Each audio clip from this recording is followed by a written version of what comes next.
Kendalikan inflasi dan harga, pemerintah Kota Ambon rutin adakan gerakan pangan murah.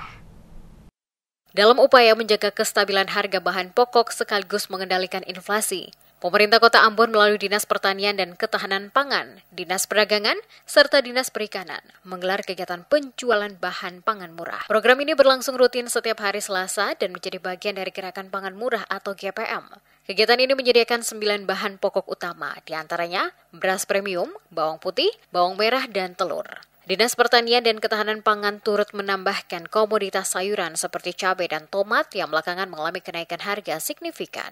Menurut pantauan terakhir, harga tomat di pasar lokal sejak awal November telah meningkat hingga Rp20.000 per kilogram. Namun melalui program ini, masyarakat dapat membeli tomat dengan harga yang jauh lebih terjangkau, yakni Rp12.000 per kilogram. Sementara itu, cabai keriting dijual dengan harga Rp35.000 per kilogram. Lebih murah dibanding harga pasar yang mencapai Rp40.000 per kilogram. Kepala Dinas Pertanian dan Ketahanan Pangan Kota Ambon, Muhammad Abdul Aziz menjelaskan, gerakan pangan murah ini bukan hanya sekedar program rutin, tetapi juga bentuk nyata pemerintah dalam mendukung ketahanan pangan masyarakat, sekaligus menjaga daya beli di tengah gejolak harga pasar. Ia menegaskan pemerintah Kota Ambon berkomitmen untuk rutin melanjutkan program serupa di masa mendatang demi memastikan kesejahteraan masyarakat tetap terjaga.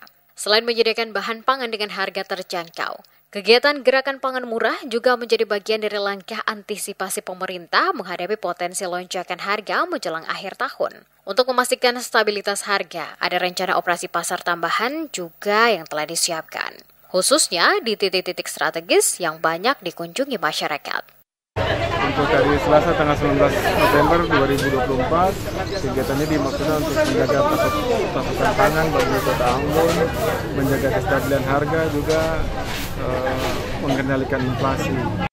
Masyarakat setempat menyambut baik program ini, mengingat kebutuhan bahan pokok terus meningkat menjelang perayaan Natal dan Tahun Baru. Dengan adanya intervensi dari pemerintah, warga berharap lonjakan harga tidak akan terlalu membebani mereka.